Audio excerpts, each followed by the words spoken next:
Hi, today we are going to pray 22 Job. Eliphaz. Is there any man, even the wisest, who could ever be of use to God? Does your doing right benefit God?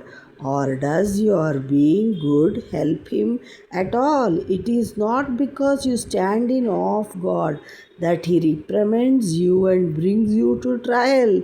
No, it's because you have sinned so much.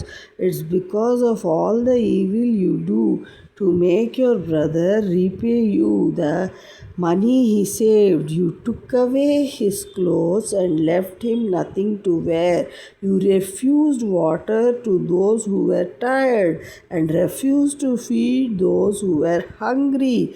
You used your power and your position to take over the whole land. You not only refused to help widows, but you also robbed and ill treated orphans. Now they are all pitfalls all around you, and suddenly you are full of fear. It has grown so dark that you cannot see, and if flood overwhelms you, doesn't God live in the highest heavens and look down on the stars even though they are high? And yet you ask, what does God know? He is hidden by clouds. How can he judge us? You think the thick clouds keep him from seeing as he walks on the dome of the sky? Are you determined to walk in the paths that evil men have always followed? Even before their time had come, they were washed away by the flood. These are the men who rejected God and believed that He could do nothing to them. Yet it was God who made them prosperous.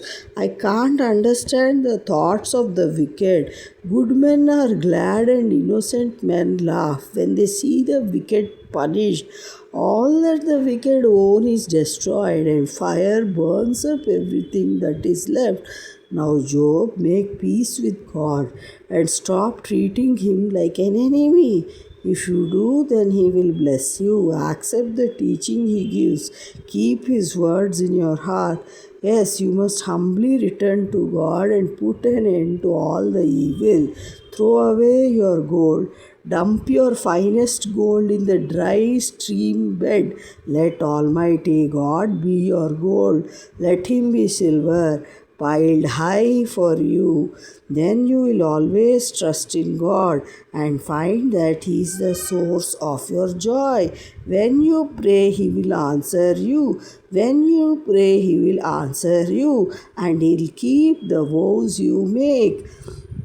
You will succeed in all you do, and light will shine on your path. God brings down the proud and saves the humble. He will rescue you if you are innocent in what you do right. May the Lord bless Jerusalem. May the Lord bless Israel. Let there be peace in Israel. In the mighty name of Jesus Christ, we pray. Amen.